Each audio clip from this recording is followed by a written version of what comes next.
তো তোমরা দেখতে পাচ্ছ এই মুহূর্তে কত জ্যাম পড়েছে।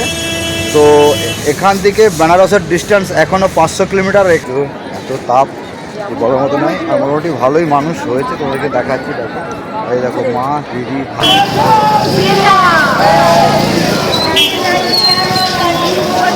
বেনারস কাশী বিশ্বনাথ আর গতকাল অযোধ্যা রাম মন্দির আর আর কাশী বিশ্বনাথ। হ্যাঁ, যাক ওই মোটামুটি বললো। তো 3টে জায়গায় ঘুরে। গুড মর্নিং, এখন ঘড়ি কাঁটায় সকাল 5:30। Welcome back to my YouTube channel rider Manna. আজ তোমাদের নিয়ে চলে এলাম নতুন একটা ভিডিও। খুব একটা ইনফরমেশান ভালো একটা ভিডিও তোমার জন্য তুলে ধরবো। টোটাল ভিডিওটা তোমরা সেরকম দেখতে থাকো, কোথায় যাচ্ছি, কী বৃত্তান্ত, ইচ অ্যান্ড এভরিথিং তোমরা টোটাল বিস্তারিত আলোচনা করো ভিডিওর মধ্যে তোমাদের কাছে। তো এই মুহূর্তে চলেছি আমি মহাকুম্ভের পথে, যেটা এখন প্রতিটা মানুষ, প্রায় হিন্দু ধর্মের 50% মানুষ মহাকুম্ভে স্নান করেছে। তো আমার ইচ্ছে ছিল না শেষ পর্যন্ত, অ্যাকচুয়ালি ইচ্ছে ছিল না বলাটা ভুল, আমার ইচ্ছে ছিল যে যাবো, কিন্তু আমি ক্যান্সেল করেছিলাম, যেতে পারলাম না। কিন্তু ওই যে বললাম, হারার মহাদেব হারার গাঙ্গের টানে আমাকে যেতে হচ্ছে। তবে একটু মনটা খারাপ লাগছে, তার একটাই কারণ, দেখবে একটা জিনিস দেখাচ্ছি। এই যে মহাকুম্ভের রানী, বুঝতে পারছো কি যাচ্ছ তো তুমি?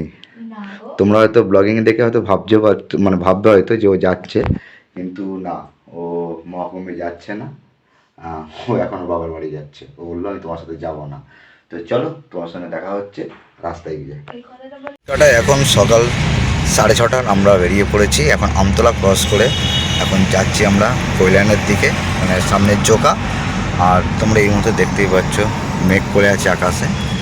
আর কতক্ষণে আমরা পৌঁছাবো জানি না, কেন কলকাতার জ্যাম ক্রস করতে করতে প্রায় ঘন্টা 2 সময় লেগে যেতে পারে। তো এই মুহূর্তে ফ্যামিলিতে আমরা সবাই বেরিয়ে পড়েছি। এই মুহূর্তে সবাই পিছনে আছে, আর সমস্ত আপডেট তোমরা দেখতে পাবে, জানতে পারবে। এবং যারা কুম্ভে যাবে টোটাল ইনফরমেশান, যারা এখনও যাওনি তাদের জন্য ইনফরমেশান দিয়ে দেবো। জ্যাম কাটিয়ে মোটামুটি জ্যাম ছিল, তেমন একটা জ্যাম ছিল না। আমরা ফাইনালি এখন চলে এসেছি দ্বিতীয় বিদ্যাসাগর, মানে হুগলি ব্রিজ যেটা আমরা বলি। এই দেখতে পাচ্ছ। আর রাস্তা এখন আপাতত ক্লিয়ার আছে। আর কোনা এক্সপ্রেস, মানে সাঁতরাগাছির পরে যে কোনা এক্সপ্রেস, ওই জায়গাটার ব্রিজের কাজ চলছে, জানি না এখন ওই জায়গাটায় কতটা আছে। আর এই দেখো পলাশ ফুল দেখতে পাচ্ছ, একদম লাল হয়ে পড়ে আছে, মানে এই হচ্ছে দারুণ, যেটা পুরুলিয়াতে গেলে দেখতে পাওয়া যায়। এই দেখতে পাচ্ছ একদম। আর এই হচ্ছে দ্বিতীয় বিদ্যাসাগর সেতু, যাচ্ছি আমরা। আর আমাদের দাদা, গুরুটাকে দেখতে পাচ্ছ, দাদা নিয়ে যাচ্ছে প্রয়াগরাজ কুম্ভতে। জানি না এখন জ্যাম কী চলছে না চলছে, বলতে পারবো না, দেখা যাক কতক্ষণে পৌঁছাতে পারি। আপডেট তোমার পেতে থাকবে। আর যারা এখনও পর্যন্ত প্ল্যান করছো যে যাব, তো আমি বলবো বাসে হোক, ট্রেনে হোক, বা প্রাইভেট কার হোক, বাইক হোক, যেভাবেই হোক না কেন তোমরা বেরিয়ে পড়ো প্রয়াগরাজ উদ্দেশ্যে। কারণ এই মহাকুম্ভ 40 বছরে একবারই হয়, তো বেরিয়ে পড়ো। এটুকু আপডেট দেওয়া। আর এই হচ্ছে বৃষ্টি, দেখো পুরো এই মুহূর্তে মেঘ হয়ে আছে, জানি না বৃষ্টি হবে কি না, দেখতেই পাচ্ছ। Good morning from Galsi, Bardhaman. তো আমরা সকাল 6টার সময় আমতলা থেকে রওনা দিয়েছি, দক্ষিণ চব্বিশ পরগনা আমতলা থেকে। এই মুহূর্তে এসে পৌঁছেছি গলসিতে। তো তোমরা দেখতে পাচ্ছ এই মুহূর্তে কত জ্যাম পড়েছে। তো এখান থেকে বেনারসের ডিস্টেন্স এখনও 500 কিলোমিটার। এখান থেকে প্রয়াগরাজ ধরে নাও 620 কিলোমিটার মতো রাস্তা আছে। তো প্রয়াগরাজ যেতে গেলে তো বুঝতেই পারছো যে ওয়েস্ট বেঙ্গলে যদি গলসি বর্ধমানে যদি এত জ্যাম থাকে, তাহলে এখন ঝাড়খণ্ড, বিহার, ইউপি বাকি আছে। জানি না কতক্ষণে পৌঁছাতে পারবো। আর বৃষ্টির জন্য রাস্তা আরও যানজট বেশি হচ্ছে, মুষলধারে বৃষ্টি হয়ে গেছিলো। তো এই হচ্ছে আমাদের গাড়ি এখানে পার্কিং করা হয়েছে, আর মারও সব দাঁড়িয়ে আছে। আর আমরা এখানে একটা রয় ধাবা আছে, এখানে আমরা ট্রিবেক নিলাম, একটু ব্রেকফাস্ট গাড়িতেই করেছিলাম বর্ধমানে বৃষ্টির কারণে। তো চলো এবার এখান থেকে রওনা দেবো, আর দেরি করবো না, যেতে যেতে তোমার সাথে রাস্তা শেয়ার করছি। আমরা আসানসোল টাউনকে বাইপাস করে এখন চলেছি সামনের ঝাড়খণ্ডের দিকে। তো এখন NH-90 লেন বানিয়েছে। বর্ধমানের পর থেকে রাস্তা নিয়ে কোনো কথা বলবো না, রাস্তা মারাত্মক লেভেলের রাস্তা বানিয়ে দিয়েছে। তবে এখান থেকে আর মাইথন সামনেই ডান দিকে পড়বে, আর সামনে হচ্ছে বড়াকো ফ্লাইওভার। বড়াকো ফ্লাইওভারের পরেই হচ্ছে ঝাড়খণ্ড আমরা এন্ট্রি করে যাব, ওয়েস্ট বেঙ্গলকে ক্রস করে। তো লাঞ্চ করার টাইম হয়ে এসেছে, আমরা লাঞ্চ করব সামনে গিয়ে। তবে ঝাড়খণ্ডে ঢুকে আমরা লাঞ্চ করব, আর তোমাদেরকে টোটাল আপডেট দেবো। ভিডিওটা তোমরা দেখতে থাকো শেষ পর্যন্ত, যে মহাকুম্ভে যেতে গেলে তার কী কী দরকার আছে, কীভাবে যাবে না, A to Z, এবং ওখানে গিয়ে কী হচ্ছে টোটাল টাইম ইনফরমেশন দেবো। কেন যেহেতু 26 তারিখ পর্যন্ত লাস্ট ফেব্রুয়ারির সে মহাশিবরাত্রির কুম্ভ দর্শন চলবে, কুম্ভ স্নান সাইসান চলবে। তো ভিডিওটা তোমরা সবসময় দেখতে থাকো। আর প্রচুর গাড়ি দেখতে পাচ্ছি, তারা মহাকুম্ভের মধ্যে যাচ্ছে। প্রচুর বাইকারকেও দেখলাম, দেখে খুব ভালো লাগছে। যেহেতু নিজে বাইক নিয়ে রাইড করি, তবে বাইক নিয়ে না, ফোর লাইনে করছি, সবটাই তোমাদেরকে বললাম। তো রাস্তা দেখতে পাচ্ছ দারুণ, মানে দারুণ একদম। এখন ঘড়ি কাটায় বিকেল 3:30 বাজে। তো আমরা ধানবাদে প্রায় 1 ঘন্টা জ্যামে ফেসেছিলাম। ওখান থেকে এখন আমরা যাচ্ছি সোজা বেনারসের দিকে, মানে এখান থেকে পড়াশোনাথ হয়ে বেনারসের দিকে যাব বিয়ার আরও ক্রস করে। তো আমরা এই ধাবাতে ঢুকেছিলাম, এখানে আমাদের লাঞ্চ কমপ্লিট করলাম। লাঞ্চ কমপ্লিট করে গাড়িটা এখানে আমরা পার্কিং করে খাওয়া দাওয়া কমপ্লিট করলাম, আর আমি এখানে স্নান করে নিলাম।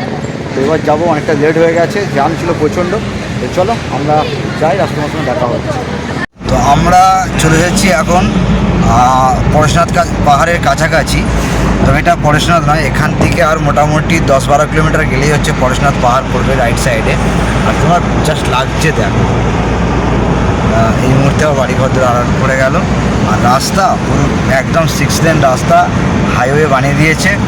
মানে এইসব রাস্তায় গাড়ি ভাগানো কোনো ব্যাপারই না। এই দেখো পাহাড়টা তোমাকে দেখাচ্ছে না, আমাদের দাদা গাড়ি চালাচ্ছে এক মনে।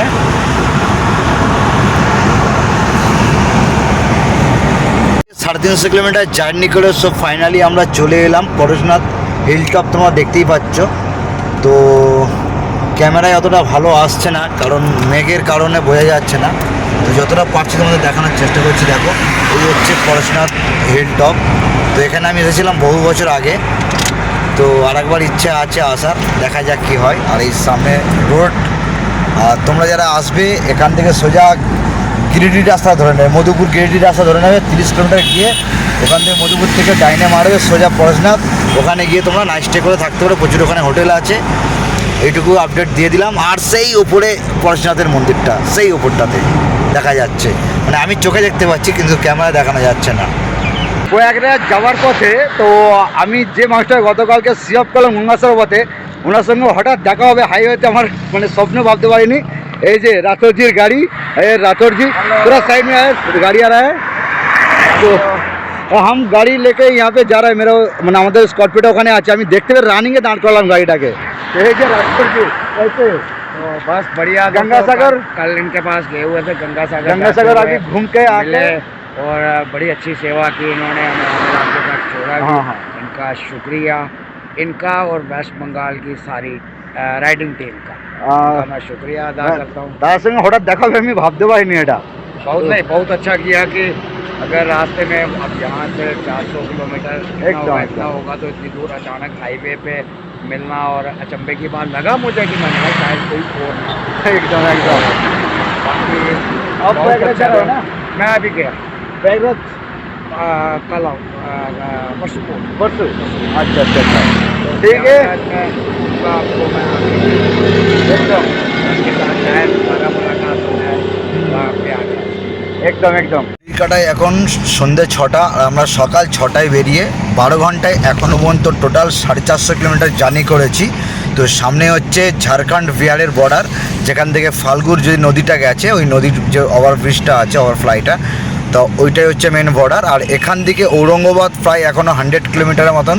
আর টোটাল কলকাতা থেকে ঔরঙ্গাবাদ 500 কিলোমিটার, আর বেনারস হচ্ছে 700 কিলোমিটার অ্যাপ্রক্স। আর প্রয়াগরাজ ডিস্ট্যান্স 810 কিলোমিটার। তো আমরা মোটামুটি কতক্ষণে পৌঁছাবো জানি না, তবে বিহারে কিছু কিছু লোকেশন আমি দেখলাম জ্যাম আছে। রাত্রে গেলে কতটা জ্যাম খুলবে সেটা বলতে পারছি না। তবে এই মুহূর্তে আমরা এখন বিহারের এন্ট্রি নেব, তারপরে আজকে কোথায় কত দূর পৌঁছাবো কিছু জানি না। তো টোটাল ভিডিওটা তোমরা শেষ পর্যন্ত দেখো, আপডেট দিয়ে দেবো আমি, এবং ইনফরমেশন ভিডিও তোমরা দেখতে চলেছো। তো এখন আছি আমরা এই মুহূর্তে ঔরঙ্গাবাদ থেকে 100 কিলোমিটার আগে বিহারের একটা পয়েন্টে। তো ঘড়ির কাঁটা তোমরা দেখতেই পাচ্ছ, এখন সন্ধ্যা 7টা বাজে। তো এখান থেকে এখনও প্রায় 400 কিলোমিটার আমাদের গাড়ির জার্নি করতে হবে, কতক্ষণে পৌঁছাবো জানি না। তো আমরা এই মুহূর্তে চা খাচ্ছি, গাড়িটাকে এখানে পার্কিং করেছি। আর এই দেখতে পাচ্ছ ডাইভারশন রোড, প্রচুর জ্যাম আছে, তাই আস্তে আস্তে যেতে হচ্ছে। আর দাদাও খুব রিল্যাক্সে গাড়ি চালাচ্ছে, তাই তো? একদম। আর আমরা এই ধাবাতে দাঁড়িয়ে একটু চা খাচ্ছি, সবাই আমাদের পার্টনাররা, ফ্যামিলি মেম্বার সবাই চা খাচ্ছি আমরা এখানে। চাটা খুব দারুণ হয়েছে, মিষ্টি কম হলে ভালো। একটু এইটুকুই আপডেট দেওয়া। তো চলো, তোমার সঙ্গে রাস্তার আর কিছু ভিডিও দেখাতে পারবো না, যেহেতু অন্ধকার হয়ে গিয়েছে। তো যা হবে কাল সকালে গিয়ে, আর মাঝখানে যদি কোথাও ডিনার করি রাতে, তো সেটাও আমি আপডেট দেখাবো তোমাদের। ফাইনালি আমরা চলে এলাম প্রয়াগরাজ, আর সেই সামনে গেট দেখা যাচ্ছে। তো রাস্তায় তো কোনো জ্যাম দেখতে পাচ্ছি না, কী ব্যাপার বুঝতে পারছি না। রাস্তায় কিন্তু প্রচুর গাড়ি দেখলাম, কিন্তু এখন এখানে গেটের কাছে দেখছি কোনো গাড়ি নেই। কনফিউজ আমিও হয়ে গিয়েছি, এখনও পর্যন্ত জানি না। তো চলো, মোটামুটি আমাদের 26-27 ঘন্টা সময় লেগে গেল প্রয়াগরাজে আস্তে আস্তে। রাস্তায় জ্যাম ট্যাম ছিল, তো গিয়ে দেখি সামনে কোথায় গাড়ি পার্কিং করে যায়, কত কিলোমিটার হাঁটলে যায়, সবটাই আপডেট তোমাদের দিয়ে দেবো। আর এই দেখো কত সুন্দর সাজিয়েছে, দেখো মহাকুম্ভের মেলায় চলে এলাম ফাইনালি প্রয়াগরাজ। হর হর মহাদেব, হর হর গঙ্গে, সেই লাগছে। এখন বাজছে বেলা 11টা, আমরা এইমাত্র পৌঁছালাম ত্রিবেণী সঙ্গমের কাছে, মানে প্রয়াগরাজ। তো ত্রিবেণী সঙ্গম নয়, ত্রিবেণী সঙ্গম এখান থেকে প্রায় 7 কিলোমিটার হাঁটা, অলরেডি 500 মিটার হেঁটে পেরেছি। আর শুধুমাত্র রাস্তার আবার জ্যামটা দেখো। তবে আমরা একটা গ্রামের বাইপাস রোড নিয়েছিলাম বলে অনেকটা আমাদের শর্টে হয়েছে, তো সেই জন্য তাই তাড়াতাড়ি আসতে পেরেছি। তা প্রচণ্ড জ্যাম দেখতে পাচ্ছ যারা আসবে, আর এইভাবে আর্মিরা আমাদের ক্লিয়ার করছে রাস্তা। তো চলো ত্রিবেণী দিকে দেখাচ্ছি। এসেছি সেই গঙ্গা যমুনা রিভার, তোমরা দেখতেই পাচ্ছ। আর সামনে হচ্ছে ত্রিবেণী, যে ত্রিবেণী সঙ্গম, আমরা সেখানে যাচ্ছি। তো নাগেশ্বর ঘাট থেকে মোটামুটি প্রায় 4 কিলোমিটার রাস্তা আছে, তো সেটা পায়ে হাঁটছি। আর আমার পায়ের অবস্থা খারাপ, তাই দেখো খালি পায়ে হাঁটছি, দেখতে পাচ্ছ। ভাগনাও খালি পায়ে হাঁটছে, জুতো ব্যাগে। তার কারণ পায়ে প্রচণ্ড লাগছে এখানে। আর মানুষ বলে প্রয়াগরাজে এলে কোটি কোটি মানুষের ভিড়, কেউ নেই, ফাঁকা ফাঁকা। খুব মিলেমিশে 1 থেকে 200 মানুষ হবে এই রাস্তায় হাঁটছি আমরা। তো তোমরা আসতেই পারো, ওসব কোনো চাপ নেই, ভয় পাওয়ার কোনো কারণ নেই। ওসব যারা বলে কোটি কোটি মানুষ কিলোমিটার কিলোমিটার হাঁটতে হবে, সব ভুলভাল কথাবার্তা, তোমরা সেটা ভিডিওর মাধ্যমে দেখতে পাচ্ছ। আর এই হচ্ছে সঙ্গমের রাস্তা, আর এই হচ্ছে নদী। এই দেখো সবাই হেঁটে আসছে। আর এই বাইকওয়ালারা মোটামুটি যাকে যেমন পাচ্ছে 500, 600, 1000, 2000, 5000 টাকা চাইছে। সঙ্গমের পাশে এখান থেকে কিছু মহারাজজিরা খিচুড়ি ভোগের অন্নপ্রসাদ দিচ্ছে, তো মারা সব নিয়েছে, আমিও নিয়েছি। দেখতে পাচ্ছ সঙ্গমের সামনে দাঁড়িয়ে আছি, এই সামনে সোজা সঙ্গম, ওখানে গিয়ে আমরা স্নান করবো। আর তোমাদেরকে সঙ্গমটা একবার দেখিয়ে দিলাম, দেখো সঙ্গম। আর এই হচ্ছে পুরো নদী প্রবাহ হচ্ছে, তো এখানে হচ্ছে স্নানটা হবে আমাদের। চলো, এই মুহূর্তে ত্রিবেণী সঙ্গমে আমরা পৌঁছে গিয়েছি, আর ঘড়ির কাঁটায় বেজে গেছে বেলা 1টা। তো মাথার উপরে প্রচণ্ড মানে সূর্য, এত তাপ, বড় মতো নয়। আর মোটামুটি ভালোই মানুষ হয়েছে, তোমাদেরকে দেখাচ্ছি। দেখো এই দেখো মা, দিদি, ভাগ্নি, এই যে দিদি ভাগ্নি, এই মা, আমরা একসাথে আজকে এসেছি ত্রিবেণী সঙ্গমে। তো চলো ওই সামনে ত্রিবেণী সঙ্গমে আমি স্নান করবো। আর প্রচুর মানুষ, তোমরা চলে আসতে পারো। A few moments later.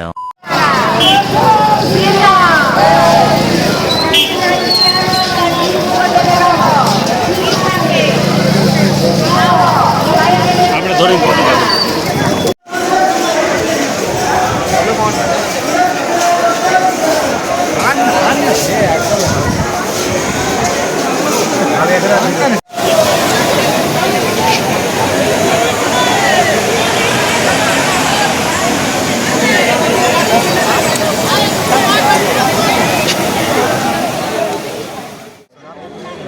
গতকাল অযোধ্যা রাম মন্দির গেছিলাম, তার কোনো ভিডিও বানানো হয়নি, সেটা রিসেন্ট আমি আবার লাইভে বলেছিলাম। জাস্ট এইটুকুই আপডেট দেওয়া। কাশী বিশ্বনাথের লাইন দেখে নাও, প্রায় 2 কিলোমিটার লাইনে দাঁড়িয়ে আছি, প্রচুর ভিড়। এখানে সন্ধ্যা আরতি টোটাল বন্ধ হয়ে গেছে, 26 তারিখের পর সন্ধ্যা আরতি আবার হবে। আর এখান থেকে লাইন টাইম প্রচুর করেছে, 26 থেকে হালকা ভিড় কমে যাবে। তোমরা দেখো, আর ভেতরে কোনো রকম ক্যামেরা অ্যালাউ নেই, কোনো কিছু অ্যালাউ নেই, তাই ভেতরে দর্শন করাতে পারবো না। জাস্ট এইটুকু আপডেট দেওয়া। Good morning from Shaktigarh. এই মুহূর্তে আমরা বর্ধমান শক্তিগড়ে দাঁড়িয়ে আছি। আর হচ্ছে আমাদের কচি ভাগনা প্রাচুর্য আদব। কোথায় কোথায় ঘুরলি বাবু? রাম মন্দির আর চাকুমালা আর আর কাশী বিশ্বনাথ। হ্যাঁ যাক, ওই মোটামুটি বললো। তো 3টে জায়গায় ঘুরে কমপ্লিট করে এই মুহূর্তে আমরা শক্তিগড়ে এসেছি। তোমার দেখে দিচ্ছি কোথায় আছি। এই যে শক্তিগড়ে হচ্ছে রাজাবাবুর ল্যাংচালয়, আর এই হচ্ছে আমাদের লালুদা ল্যাংচা কিনছে, আর এই হচ্ছে ল্যাংচালয়। তোমরা এখানে এসে কিনতে পারো, এখানে বাথরুম টাথরুমের পরিষ্কার ব্যবস্থা আছে। এই হচ্ছে আমাদের গাড়ি, মা আরও ফ্রেশ হচ্ছে ওখানে। তো এবার এখান থেকে আমরা বাড়ি থেকে রওনা দেবো। তো ট্রিপটা 4 দিন হয়ে গেল। তবে একটা কথা তোমাদেরকে বলে রাখি, আমি সেইভাবে ব্লগিং করতে পারিনি, যতটুকু করেছি সেইটুকু তোমাদেরকে আপডেট দিয়ে দিলাম টোটালটা। তো চলো, আবারও দেখা হবে নতুন কোনো ভ্রমণের পথে। তব তক কে লিয়ে ভাই জয় হিন্দ, রাইট সেফ, টাটা। দেখা হচ্ছে নতুন কোনো এক ভিডিওতে, নতুন এক কোনো সফরে। Bye bye. বাই বাই বলে দে। Bye bye.